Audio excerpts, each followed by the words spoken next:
mga ka-viewers, so balik na po ta diri sa probinsya. So nakita ninyo diha nga nang guna kog tudo-tudo day.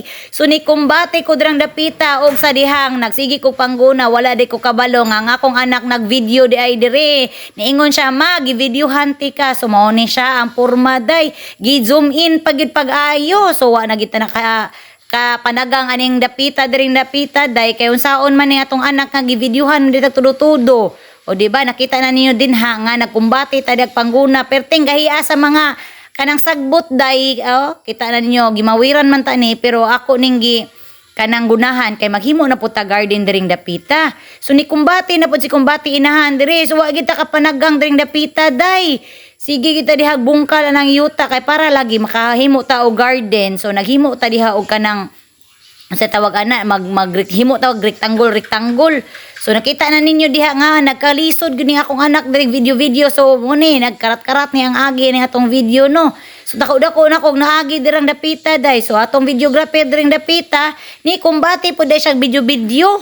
Oh muni ato ang anak nga kanang naandad na sila ba nga magsigi kog video siya na lang ginilik ni kuha sa akong cellphone nga magvideo gyud siya sa kuha para lang gyud na ako'y ma-upload. So daghang salamat day kanay akong anak nga babae. So shout out kay sa akong anak nga bibi. So diring dapita ni kumbati na si kumbati inahanap po day para makahimo ta og garden.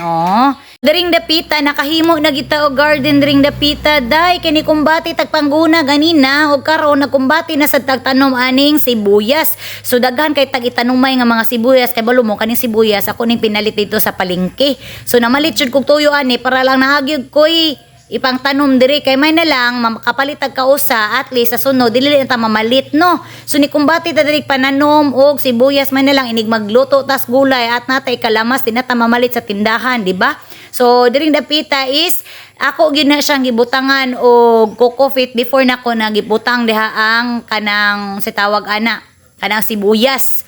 So para tambok ang atong sibuyas butangan atong coco fit kala ang tawag nila ani coco fit daw.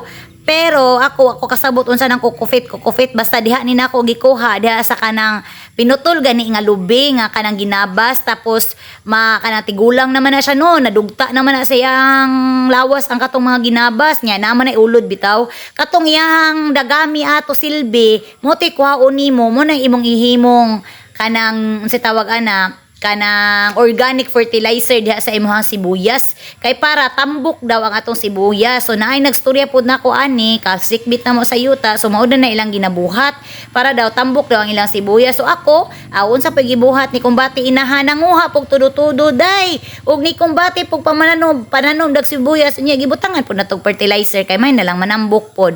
So diring dapita nakita ninyo dira nga nag-aso-aso gyud ning ato ang palibot diri day kay perting daghanag case sa dinggi diri sa amuha. So ang akong gibuhat nagpaaso ta diring dapita may na lang dili ta madinggi ug ako pod ni kumbati po ko diha balag na asuhan akong dagway at least di ko lamukon ug diring dapita pod ang akong anak nagvideo na magid siya sa kuha kaganina. So magvideo na pod siya hangtod nga mahuman ni akong garden. So mo niyahang roles akong kinabuhi karon. So wa ta nagkalisod rig video no. So daghan kayong salamat sa inyong suporta sa akong mga vlog.